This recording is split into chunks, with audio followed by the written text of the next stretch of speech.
Zoey Greco, intuitive mentor, numerologist, and spiritual support system to women everywhere currently overthinking a text message. Girl, just send it already. She's been called too sensitive, too emotional, too much, and somehow turned it into a career. God forbid women have hobbies. Now she's helping you discover and develop your intuitive power to hop timelines into your dream life. Higher Self Hotline. Oh, this one's for you. From numerology forecasts to spiritual hot takes and definitely some oversharing, this is Higher Self Hotline. Your direct line to the divine.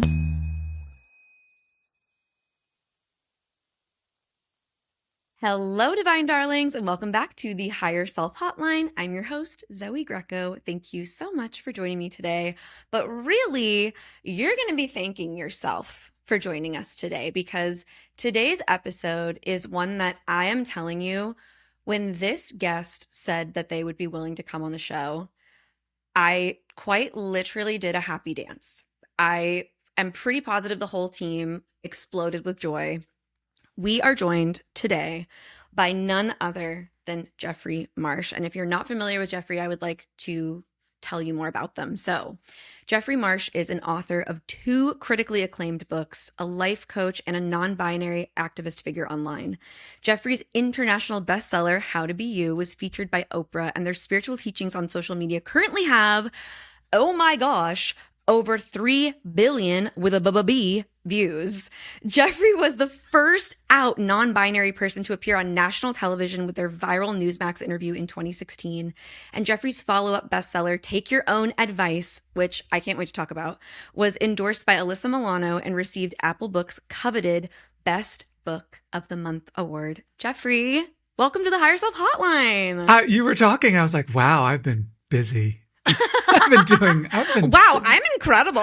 I've been running around and really achieving, okay? Oh, Jeffrey, you are Hi, seriously. I love you. I love you. I love you. I honestly, like, sometimes I watch your videos. One of my favorites is like, You Will Leave Him. And me being a happily married, like truly deeply in love human, much like yourself, I'm like, yeah, like, we're all going to leave him. Like, we're all going to leave that fuck ass man. Like, we're all going to leave that man. And the way that you speak to people, the way that you show up online is so grounded in authenticity and compassion. The eye contact that you make, like, you're looking at me. You're Correct. looking at Yes. me. You are talking to me. And you have built such a community and a following. I mean, your work is profound, but I would really love to understand the origin story of how you came to be you. Like, what brought you to this moment, and how has your journey with your identity shaped the work that you bring to the world? Okay, I don't know if you like want the full like anthropology, like we're going Anthology? That too. But we're going to go back and excavate my childhood for a second, because we got to go back all the way to the beginning, I think. Let's go. But first, don't leave your husband because of anything I said. No, you I'm don't just kidding. sound like you're on the verge, but Oh, everyone listening knows that Ethan is my king, my love, my life. that's what I've always thought. Yes, great. And that particular video, You Will Leave Him, is just about ditching, anybody who's an abuser or, a negative part of our life. But you asked about the origin story, and to go all the way back, I had a lot of negative outside talk, meaning people were telling me you're too LGBTQ, basically, you're too much for everybody, you're too sensitive, too emotional. And as a child, I felt that sigh. As a child, I took the outside voices and grabbed them and pulled them in to be inside voices. And honestly, it's part of the reason that I could face the right wing and what they want to do, because I don't know if you want to go there, but I just love you so much. I feel like we can go basically anywhere. Baby, we can go there. Okay, great. Don't hold back. There is nothing that a nasty right-wing commentator could say under one of my videos that I have not already said to myself at a point in my life. Yeah. So in a way, that's like a bulletproofness that no matter what they, and trust me, I've faced a lot from them, that I could face anything. And it is minuscule compared to the love and the kindness and the mission, which I know you understand. Wow. Honestly, the idea that there's no unkind words that could be said that you haven't said to yourself, I feel is, what's interesting? I was talking to a client this morning, and she was talking about how she's dealing with some body image issues and how she fully expects that someone on the internet, she said, I know one day someone on the internet is going to call me a fat bitch. And I was like, whoa. First of all, like, I understand that idea of emotionally preparing yourself to receive that. And at the same time, I'm not sure if like having the expectation is healthy or helpful. Worth anything? Yeah. Yeah, exactly.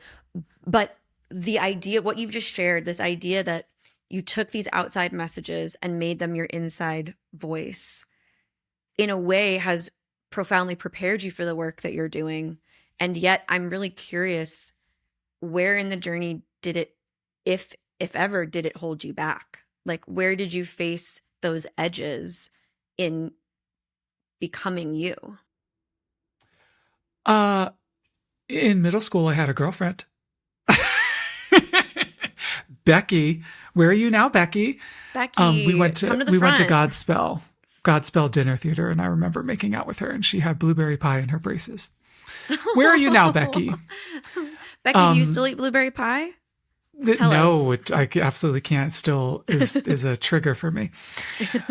But I just think about that because at various times in my life, that's an extreme example, but I was taught to pretend I'm something I'm not because of the self-hate. Yeah. And I had to go through a journey of like, I would rather, now this, here we go. I would rather have 0 friends or family with me than not be me. So if the risk is I'm going to be fully me and people aren't going to get it, they're going to reject it, they're going to be upset. I just got to a point where it was just too much. Staying tight within, in big quotes, being safe was just too much torture and didn't seem like it was worth living that way, as opposed to the risk of being my true self and whatever the fallout would be after that. What do you think made the stakes so high for you? Because I think people can sit in that in-between space of self-abandonment for a really long time. Yes. A really long time. And I think we see, especially when it comes to like subjects of identity, gender identity, expression, sexuality, we see people living late into their lives before they can claim those identities or feel safe. Maybe often when, family members are deceased and they feel like, what do I have to lose? So I'm curious, what brought you to your boiling point? Like I'm curious when you began to question your identity or explore your identity.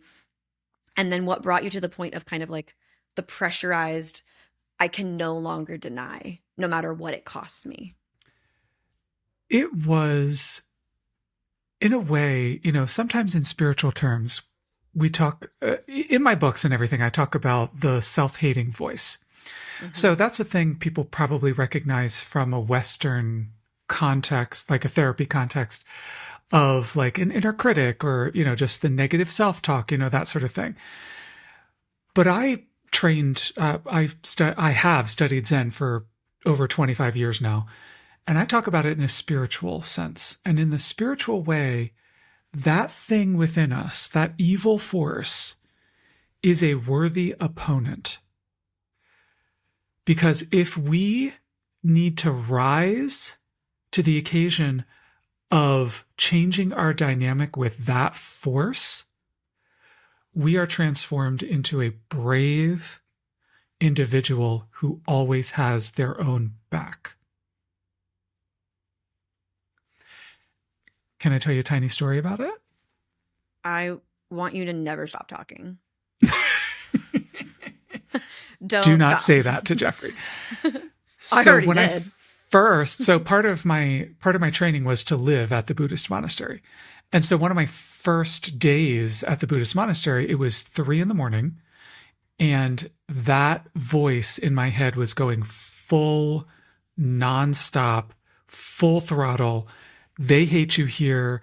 Everybody's going to laugh at you. You shouldn't be here. And then it started going down the path of you shouldn't be here in life existing, which some people listening, and watching might be familiar with. It was the darkest, heaviest stuff at 3 a.m. And I was at a Buddhist monastery, so I guess it was time. I realized I had never really, this was 25 years ago, so I was, in my 20s. I realized I had never stopped running from that voice. Meaning there were times when I believed it, but also always I was like trying to schlep around, trying to prove it wrong all the time, running and running and running and running and running. And I realized I had never just sat with it. So on the monastery property, we lived in these little cabins all by ourselves. And the monastery meditation hall was open 24 hours a day. And you could go in there and meditate anytime. And one of the monks would light a lamp. It was like a little house on the prairie. It was like a little oil lamp in the meditation hall. And so I went out of my little cabin and I walked through the woods, the redwoods, to the meditation hall. And I sat in meditation and the lamp was lit behind me and I could see my, shadow dancing on the wall in front of me. And I just sat and said, I'm not going to run anymore. And I listened to that voice and how evil it was. You shouldn't be here. They hate you. You're too disgusting. You're so LGBTQ, right? And then I began to hear this other voice. All of a sudden, I love you, Jeffrey. I know this is hard. Thank you for doing this. I'm here with you. And it was like one of the first, are you grabbing a tissue? Yeah, it's beautiful. It's so beautiful. It was one of the first times in my life that I had ever experienced that voice. And I knew that, I knew which energy I wanted to devote my entire life to. Wow.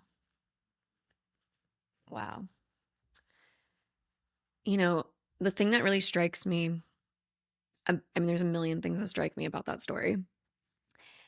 The thing that strikes me about that story is that when you found love for yourself, it made it easier to no longer feel the need, is what I'm hearing, for anyone else's love. It's like, I can lose whoever I need to lose because I finally have me. Yes, I never really thought of it that way, but thank you. That was beautiful and poetic to phrase it that way. I don't like it when we talk about this subject and it sounds like Dr. Phil in the 90s, yeah. You better put yourself first, Yeah. It's like, it's much more nuanced than that because I just have cultivated and literally practiced. That's what's missing in the like 90s TV approach. Yeah. It takes work every Discipline. single day and commitment. Yes. And when you've done that work and you know that you are solid with you, yeah, you can risk a lot. The thing also that strikes me is there's so many things I want to touch on about this. The idea that you stopped running. I think this is the thing that so many people are fearful of is, yes, especially those of us that are empathetic, deep feelers. Here I am grabbing a tissue, right? Like we are so afraid to face that critic when in reality, we're carrying it with us all the time. The idea of running from it places us consistently in the position of prey and victim to this ego, is what I would call it. And so because when we position ourselves that way, we are the road runner and that is the coyote. And we don't realize that like we constantly outsmart it. We constantly outrun it. You talked about it as being this worthy adversary. I always tell my clients, yeah, babe, your ego is just as cunning as you are, just as intelligent as you are, just as smart as you are, just as brilliant and capable and apt and talented. It just uses it uses your aptitudes against you. Absolutely. To try and keep you safe. And the thing that I find so beautiful about your story is that when you stop running, you no longer carry it. It's like I don't think it ever really goes away. However, it becomes quieter. And in that moment, you let the voice of truth in, and the voice of truth, when we find it, becomes the compass. And the thing that I think is so amazing too is that voice that you shared, that voice that said, "I love you, Jeffrey," like that is the voice that I hear in your content. Like that's the voice that you have become for other people. Like you're being that voice until they can hear it themselves. And I just think that that's the gift. Yeah, that's what I'm always trying to do. And of course, really interesting human behavior that a lot of people reject that and hate that. Yeah. I mean, we could talk about that forever. But wait, there are a trillion things in what you said that I want to talk about. Because the dynamic, I think we all know this place that the voice, that nasty, evil voice is using what we care most about against us. Yes. So if it wanted to yammer on and on and on all day long about something I didn't care about, I would not be hooked. Period. But it says, you're a burden on everybody. You're too LGBTQ. It says these things to me because these are things that are vital to me, that I love, that are beautiful things. Yeah. And we can begin to treat that thing like a weather vane and always go in the opposite direction of it. It's telling us to be quiet. We speak out. We get loud. Yes. Yes. It's telling us to just go away. We connect. Right? That, oh my gosh. And when you said it, being the prey. So this is what I work with clients too. And I know that you do too. The transition from being the hunted to hunting that voice. So now I'm going to grab a journal. I'm going to write down what it's saying to me. I'm going to ask it follow-up questions. I'm going to turn to the voice and say, who gave you this authority? I'm going to turn to the voice and say, could you be really specific? I'm a burden. How? Can you just give me the top 3 and just be really specific, right? Hold its feet to the fire a little bit. And when you do that, it falls apart. It crumbles. It has no answers. First of all, I'm obsessed with you. We've been new, but this next level, like the word I have full body chills. I'm at church right now. Like this is incredible. One of the things that I'm really curious how you feel about this, because when I think of the ego, I think of it in a multitude of ways. I think on the surface, it appears as this like evil villain. And on the inside, I feel really compassionate toward my ego because the rest of me gets to love me and gets to be brave and gets to dream big and feel seen and feel worthy. And my ego is like, it never gets to come to the party. It's always trying to shut the party down. It never gets to be included. It's like the Debbie Downer that just never gets to be a part of the good stuff. And also I understand and I recognize that it's trying to keep me safe in the way that it knows how. Mm-hmm. And that really makes me sad for my ego. I feel like the ego is built on the identity, right? Of like the parts of us that have to be pushed away, the parts that are shoved into the shadow. And it becomes more shadowy and more dark. And like, it's like the origin story of like any villain, right? It's like something happens and then they put themselves into some evil layer and they get more and more evil. And it's like, that's what seems to happen to the ego. And so I'm curious, you're talking about like holding it accountable, like putting its feet to the fire, which yeah, I mean, if you're going to say it with your chest. Like, if you're going to say it, put the facts out, like bring the receipts, like absolutely. I'm wondering if you have a soft relationship with your ego, if that's like an approach that you've taken, or if you're just like, yeah, because another thing I want to say quickly is I think of the ego in a very much the way that you do. You talked about it being the weather vane and I was like, bingo. I think about it as intuition is the voice that says, here's where we're going. And the ego is the voice that says, here's what's in our way. Here's the beliefs that we are not benefiting from that are preventing us from getting there. So I'm curious. Like a roadmap, you mean? Exactly. Or yeah, almost like a road alert, like, to your own psyche. Yeah. Speed trap ahead, Mm-hmm. So I'm curious what kind of relationship you've built with that voice over time. Like how, because has it gone away for you? Does it still live inside of you? How do you hold it? Like, how do you maintain and sustain your selfhood with the presence of that part of you? At this moment, it's extremely weak and almost non-existent. Period. But that's a step in a very long process. Yeah. At the monastery, we called it egocentric karmic conditioning. And we really felt that all three of those aspects of it were important, that it has this long reach backward, that it makes us feel like we're a separate self who needs to be doing whatever, performing in some sort of way, and that it's conditioned through threats, violence, whatever else. It is instilled deeply, deeply within all of us. And it's funny, while you were talking, I just got this beautiful image, which is true, that I have deep compassion for even the most hateful people that come after me on the internet. And I'm not going to go have coffee with those people. Yes. It's like Yes. the compassion is there, but that's a reflection of who I am. Jeffrey. Yeah. That is because I am a compassionate human being. That's why the compassion is there. Wow. Yeah. Wow. I'm so intrigued by the intersection of spirituality and activism in your work, because to me, they are inseparable, especially at this particularly like tenuous point in human history. And I feel like, just even thinking about the books you've written, we have this,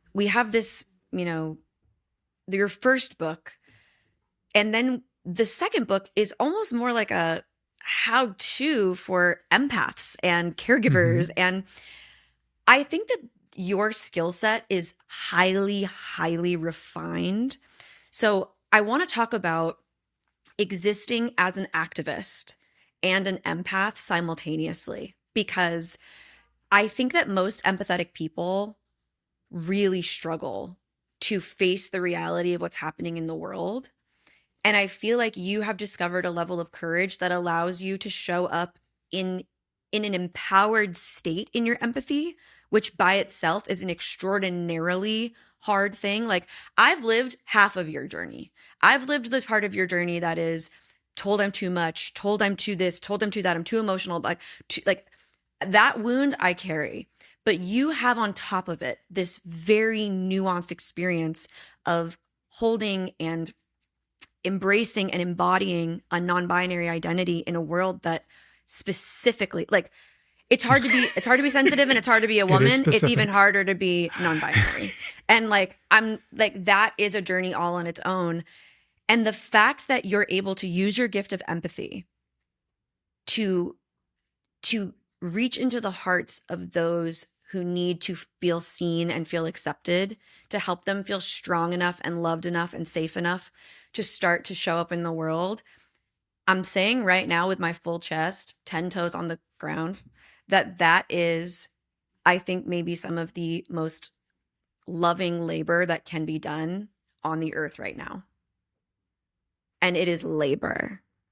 Like, how's your back? I think of that worthy opponent stuff. I mean, I've been called to rise to the occasion and have the strength to do that at a level that I never dreamed possible.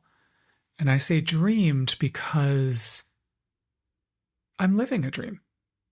The hate and the what's going on in the world and the country, and, you know, the way that people react toward non-binary and trans people, you know, is minuscule, teensy weensy, tiny compared to beautiful conversations like this. You know, it's like, it's really teensy weensy. And to be able to live that every day and get the chance to help other people to come along on that journey is just, I could never take it for granted or, you know, forget that that's just the biggest gift a person could have. Did that answer your question? Yeah. I think there was that. Wait. There was an aspect I wanted to ask you about, because you talked about empaths being afraid to be activists. And I don't know if you phrased it exactly like that, but can you say a little bit more? Why do you think that is? Afraid of like it being painful, or where were you going with that? Yeah. I mean, I experience this a lot with clients, with people that, you know, connect with me online, because I'm pretty politically outspoken. I think maybe even, I think I could be, I think I could be louder. I'm working on being louder all the time, but that's a reflection I get very often. And so people feel safe to have those conversations with me. They're like, oh, someone in the spiritual community who also definitely sees that Trump is a piece of shit garbage person. That feels very comforting, because we're also seeing this like really weird pipeline back into like traditional Christianity and like ways of living. It's like, it's a very confusing time in the spiritual community. We're very fractured and like confused. I'm not confused. I'm fucking clear. I'll tell you that right now. But I'm confused about what's going on with those people. I'm confused what they're doing. And so I have these conversations with people where they cannot, as an empath, they struggle to hold the grief that they feel over the destruction, the dismantling, what they feel is the dismantling of the world that they knew, when in reality, shit's been broken for a long time. The stuff happening in the Epstein files was happening 20, 30 years ago, right? Like we're just talking about it and beyond. And we're just talking about it now. We're just reading it now. We're just engaging with it now. That's all that's happening, right? We're doing the shadow work. We're on this collective shadow work journey. And I see that empaths struggle to know how to show up, where to show up. And they feel this, like it's too dense. Like I hear this all the time. Like I can't even watch the news. I can't even look at this. I can't even. And I personally don't have that problem. I will say when Trump was elected the first time, I thought I was going to not be here anymore. When it happened the second time, I really thought, I don't know how to be in a world that operates like this. Like I don't know how. Just a level of devastation. Yeah. And shock. Utterly, utterly shocking. I told Marianne Williamson when she was on the show last season that she actually saved my life the first time, because I saw a video from her the morning after his election that was like, hold on, everybody. We need to like, it really landed me back on my feet in a very strong way, but it is devastating. And yet I have a level of resilience personally that allows me to like, okay, like dust off and get back. And that's the thing that I see in you is not just resilience, but like you just give no time to like disempowerment. Like, I'm like, tell me about where it was hard. And you're like, it's not hard. I'm doing it. And I'm like, okay, yeah. I'm not saying you're not saying it's hard, but you're in a very empowered state. And I see that people want to get there and they don't know how, you know what I mean? Sure. So like, what is the path? What is the Jeffrey way? Okay. So immediately I have, it's called a thumb stopper. When you're on the internet, you're scrolling through your phone and a video will like, boop, what's that? Stop your thumb. I'm a thumb stopper in a trillion ways for people. And one of them is that they can see immediately that I have been through so much pain. It is just clear as day to every single person. They can just see it. And I am also a walking emblem. So if you want me to tell you stories about things being hard, I'm happy to. And the point is there are two things. The good news for everyone and the empaths who would like to be activists is the pain is not going to destroy you.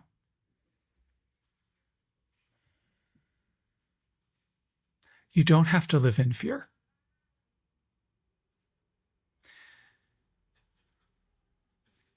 And in order to be an activist, you're going to have to see, allies are so extremely important to me because I look at it like the ally steps between the LGBTQ people and the shit that they're getting. Yes. And as someone who has gotten a lot of shit, I know then what it's like to be that person who is now taking the shit, the ally in that scenario, right? So I know it's not easy. Yeah. And this is why I always say, this is going to be fake controversy. You ready? Fake controversial with Jeffrey Marsh. You know, I always say, I would rather you say the wrong thing than stay silent. If you're an ally, use the wrong word, use the wrong pronoun, say it wrong, do whatever. Do not stay silent. Yeah. And you're talking about that growth trajectory of learning. Nothing is going to destroy you.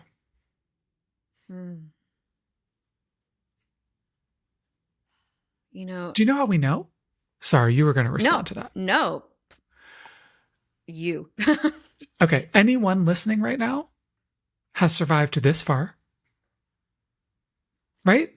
Yeah. You've had pain. You've had devastation. You've had horrible things. I mean, we've been going through trauma for a decade now. Yeah. Plus. Yeah. And you're here, you're standing, and you've survived. And so the idea that there would be something coming in the future that's going to destroy you is not something you need to carry around.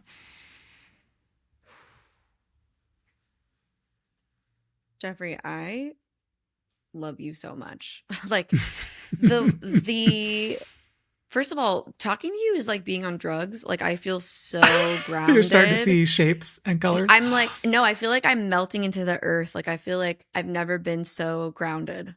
Like, and it's everything about you.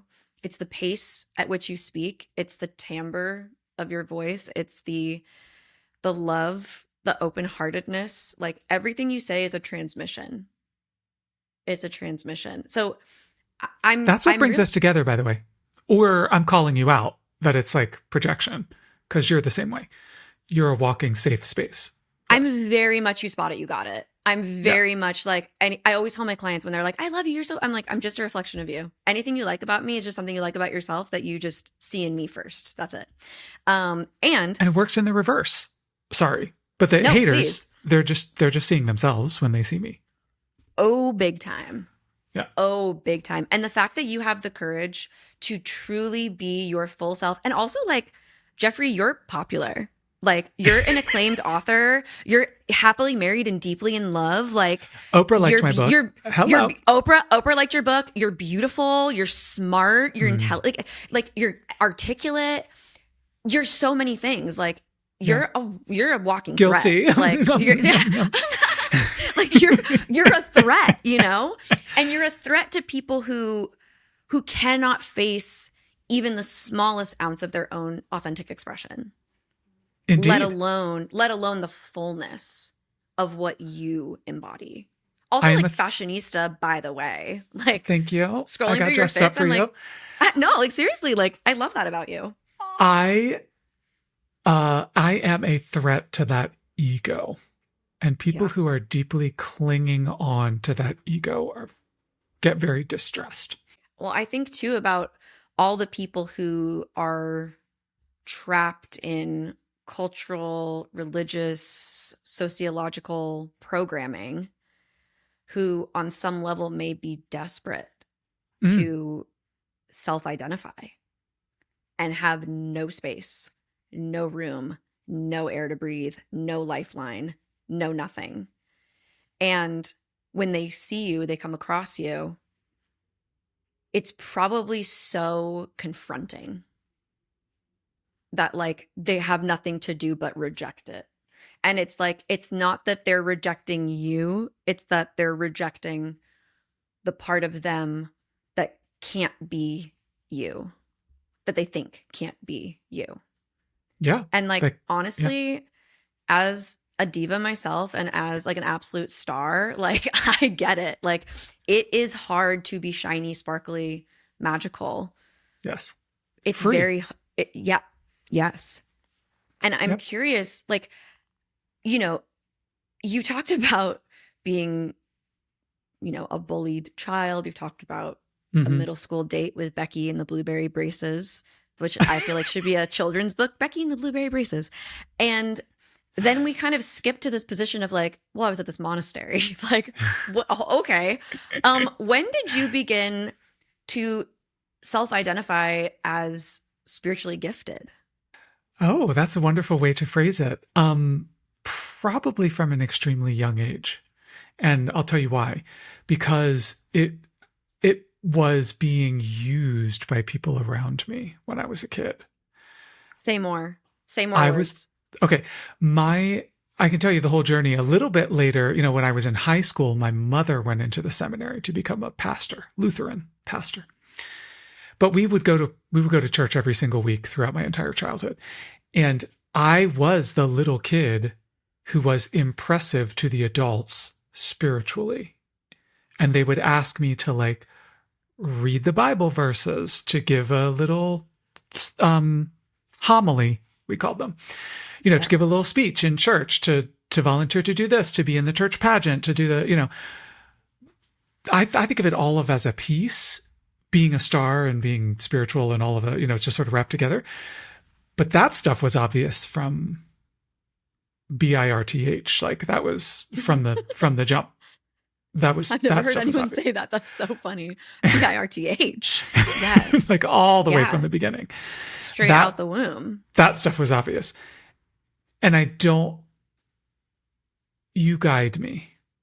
Is that helpful for your question? Because you were talking about there's a gap in your, like, how did I transition from one to the other? But what do you mean by you guide me? Say more. You, Zoey, in this conversation. Yes. Tell me where you want me to go with that. You thought I was talking to God? Or? Yeah, you guide me. Because wow, first of all, I could talk to you forever. I want to curl up on your lap and just be held by you. Like that's the feeling that you give. It's so, you called me a walking safe space. Real recognize real. I want to talk. Don't forget what you're about to say. DM after DM, email after email, in the comments, lots of places, people constantly say, you saved my life. And I think that is perhaps the biggest compliment. See, I'm getting emotional. The biggest compliment that a human being could get from somebody. I try to help people. Okay, this is you and this is me. We try to help people feel the way we never got to feel when we were kids. We try to create the space we never got. And the way they still don't feel. Like once we find it, we're like, no, you need this. Like you need this. Like, everybody. This feels so good. Like loving yourself so unconditionally, believing in yourself so wildly, understanding that no one has power over you but you it's everything. Yeah. And when you find it, it just pours out of you. And you said something, you were like, when I'm a thumb, would you say a thumb stopper? A scroll stopper? A thumb stopper, yeah. Your thumb will hit the screen when you see me, yeah. It's so true. And you talked about how people can tell that you've felt a lot of pain.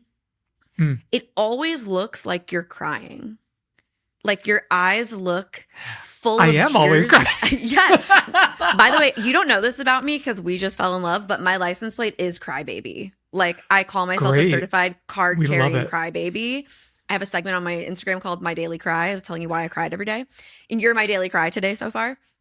So I will be talking about that. Great. But, I can see in your eyes, not just the pain, but I see the transformation. I see it's like a pain that has alchemized and transmuted into power. Like I'm being so fucking for real when I tell you right now that you are one of the most powerful, empowered people I have ever spoken to. Ever. Not just on this podcast, like in my life.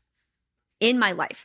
Feeling the power that you carry. We're having a next level conversation because you just, like I said, like you just don't give it space. You're like, well, I choose my power. And it's like there's no other choice for you. Right. Yeah. It's not even a choice. It just is what it is. And that's what I think makes you an absolute freak. because Yes. that is so Correct. As in rare? Yes, I think so. yes, exactly. And that's Yeah. what listen, Yeah. me too. I'm a freak and I appreciate Yes. being so. No, I like the word. But Nobody that I talk to, no one that I've ever talked to, if I'm being so for real, has ever come with this energy. Like it's quite my thumbs are not just stopping, my body is stopping. My being is I'm like, you're catching me in my tracks. Zoey. Like, and like even the way that you're like, you guide me. Like this is like, I'm like, oh, like you're handing my power back to me like every moment that I'm speaking to you. Every Each person. moment that I'm speaking Yes. to you. It's alchemical. I'm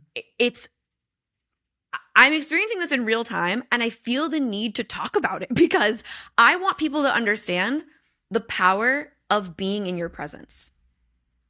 I want people to know what it feels like. So I'm trying to articulate what's happening to me right now without making it about me. No, it's great because one of the most important parts, not important, popular parts of the book that people bring up all the time, this would be the first book, How to Be You, is when I talk about confidence. And people think that I'm a confident person, but that completely misses the mark for me. What they're witnessing is total enthusiastic self-kindness. That's it. And that to me is different. Like confidence is like a binary, They're thing. totally different. Right. And all people are witnessing is complete acceptance of self. And you talked about my eyeballs. Hopefully people can see the pain in my eyes, but they can also see the complete lack of trying to hide the pain. No, exactly.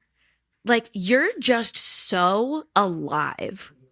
It's insane. Like you're literally just so, and it's so fun because I'm a viewer of you, I'm a fan of you, but actually getting to speak to you and talk to you,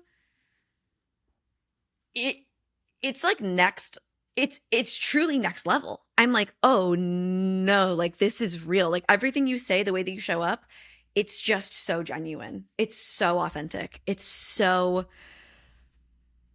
channeled in a way that like can only be delivered through the specificity of you. And it's miraculous.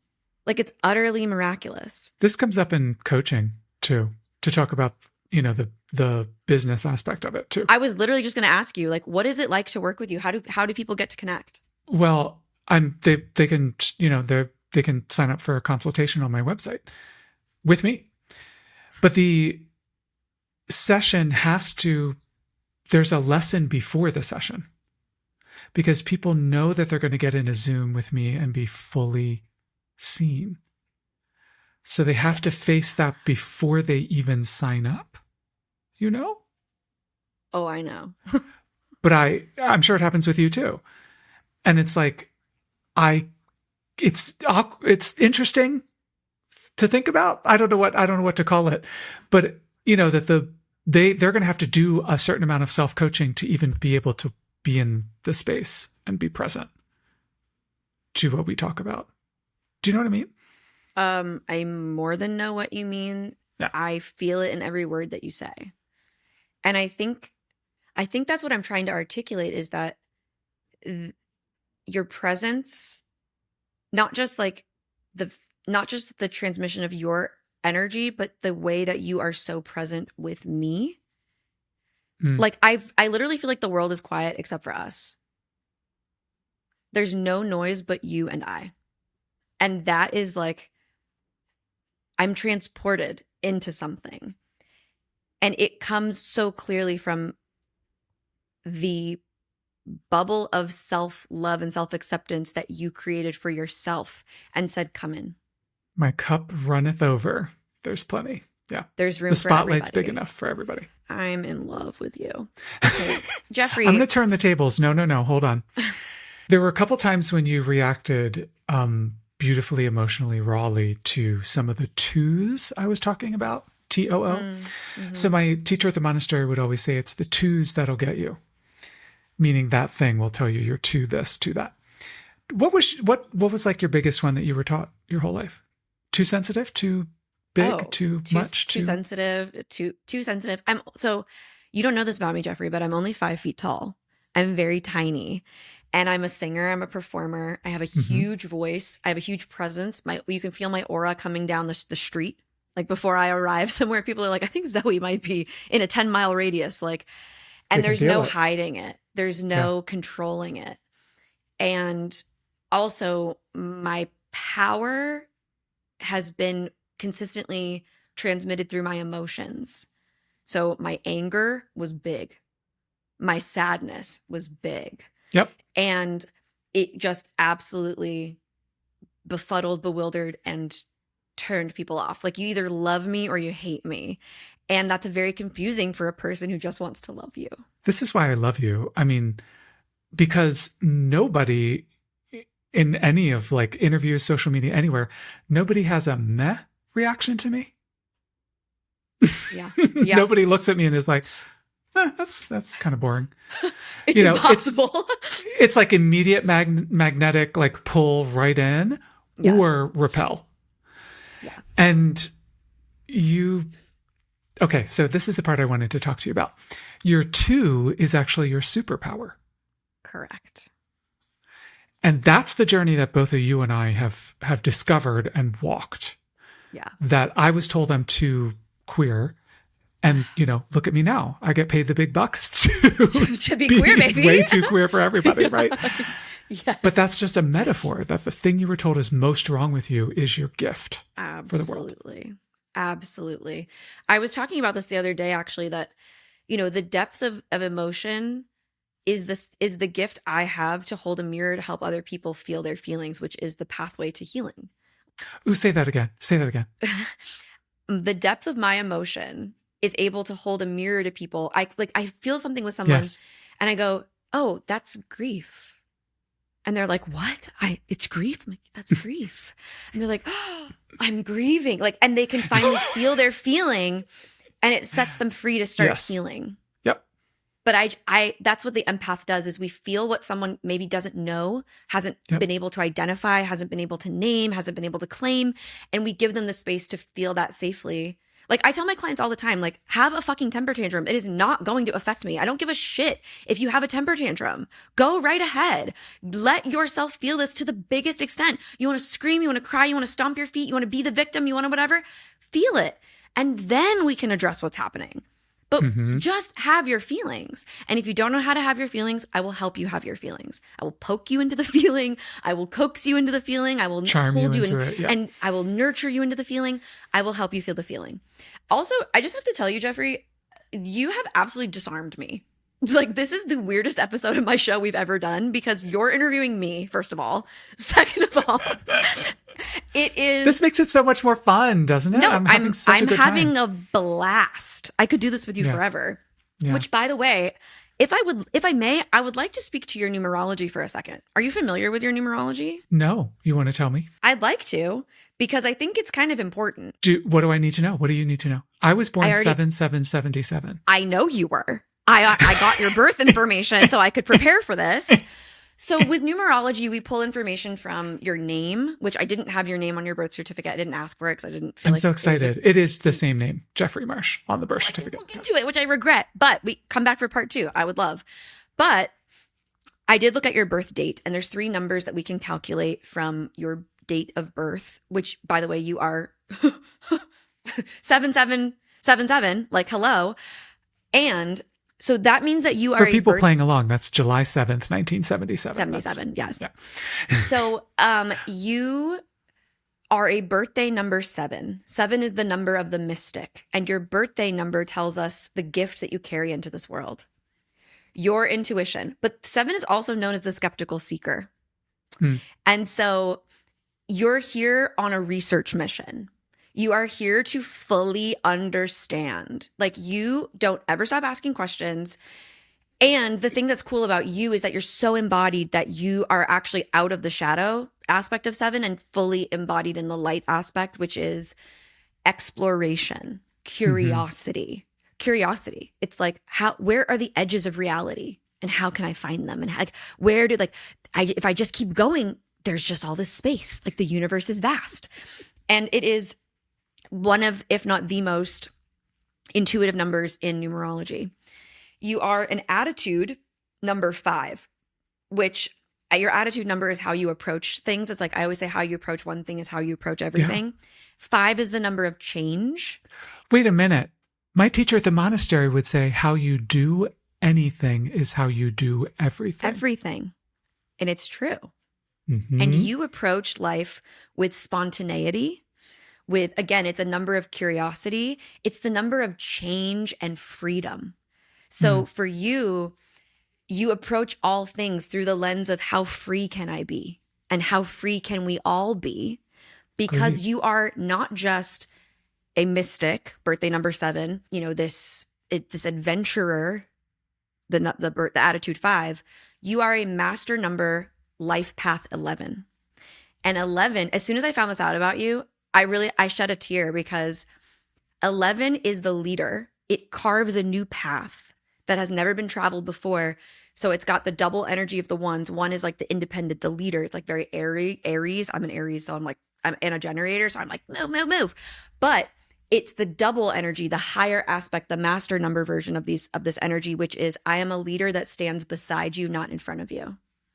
I am a leader who leads. I am of the people, for the people, with the people. I am the people.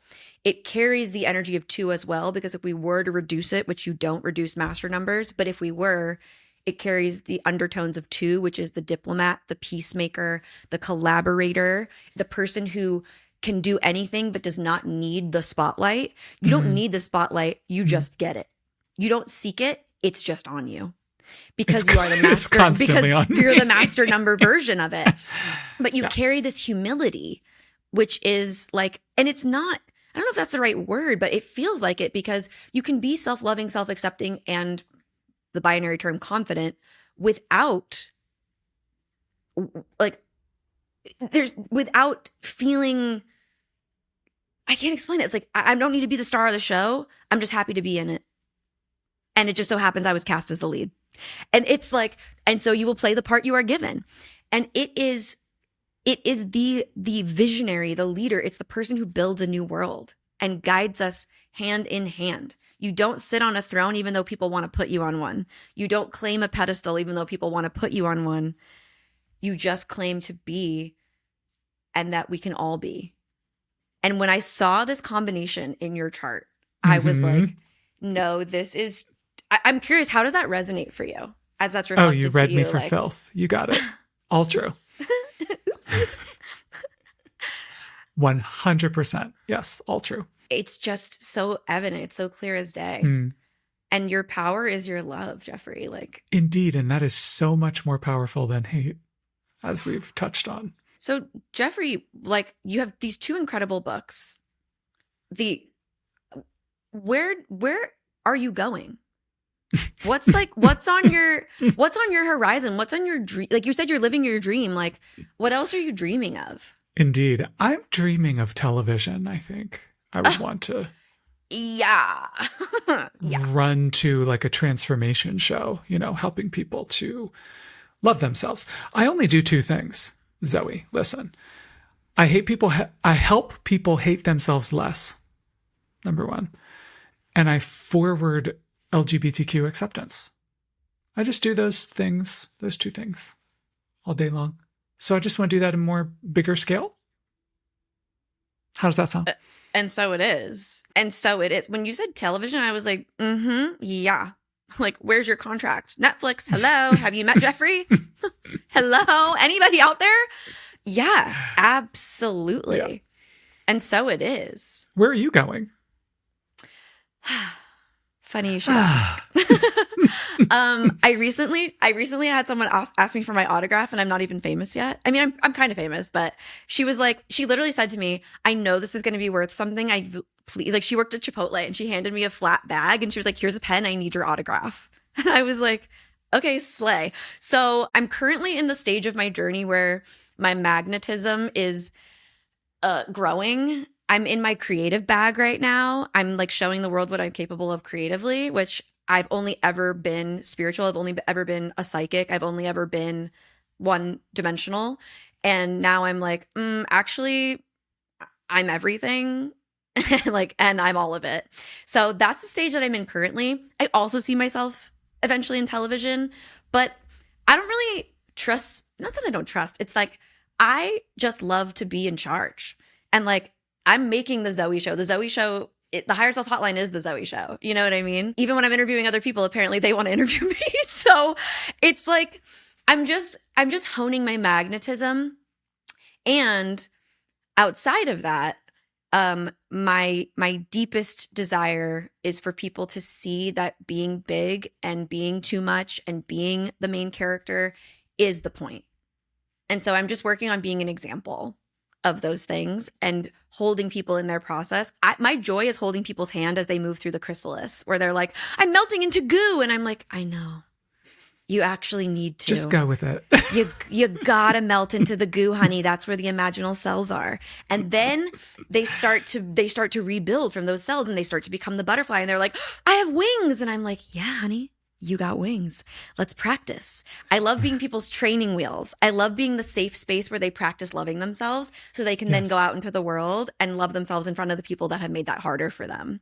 So it's just, it's kind of we're on a similar path, and we're just holding different populations, but they intersect. The Zoey and Jeffrey show. That's next on TV. Great. The Jofi show? Is that our couple name? Zeffrey? I'm not sure. I don't know which one. Jeffrey, can you tell listeners where we can book our consultation with you, where we can buy your books? Are they on audio by any chance? Because I feel like you've got a voice for it. I was going to say, please, I hope. Funny story. Yeah, the Penguin Random House would not sign a contract with me unless I agreed to also do the audiobook, because they were like, we're just not, we're not playing here. Eating out of your hand. Okay. They said, more of you, please. Exactly. They're wherever books are. You shall find those books. And because you're everywhere. I'm everywhere. Because it's Jeffrey's world and we're just living in it. JeffreyMarsh.com is where you can start. There's a newsletter there. I do workshops, weekly groups. I do, this consultation for the coaching, and obviously all over social media. So with billions of views. I think at this point, if you put Jeffrey in, I'll be, one of the top ones that'll just show up. So I want a transfusion straight into my veins of your juice. Like, you have the juice, my Jeffrey. Riz. Honestly, your Riz is off the Riz meter. Like, it is crazy. My husband is autistic, and I saw this comment recently on TikTok where someone was like a autistic person putting on their charisma, and it was like the Rizm meets the Tism or something. It was so funny, and I was like, yeah, that's literally my man. So Jeffrey, is there anything you'd like to leave the people with? Any closing words you'd like to say to our beautiful listeners who are clearly loving you as much as I am? Of course. It's very sad to me. I've never encountered a person who was not told there's something wrong with you. In all the years I've been doing this work, all the workshops, all the interactions, like, what are we doing as humanity? Like, why are we living like this? And the message I would leave everyone with is, there is nothing wrong with you. Truly, at the deepest level. I'm so rocked by this experience. Like, I genuinely, I'm not even joking. Like, I love to put on a giggle, but I feel so changed by connecting with you. And you changed me today. Thank you. Whoo! Okay, pulling my tissue back out. Oh, waterproof mascara. We hope. Fingers crossed. It's the lashes. I don't even wear mascara. I'm too much of a crybaby. But my lash tech, sometimes she's like, "Do you cry a lot? Like, you lose a lot of lashes." I'm like, "Honey, mind your business." Well, there you have it, blessed babes. Thank you so much for tuning in for another episode. And I would love if we could take a moment to send this week's subject, Jeffrey Marsh, some love, sweetness, and positivity as they continue to pave the path forward to help us hate ourselves less and love ourselves more.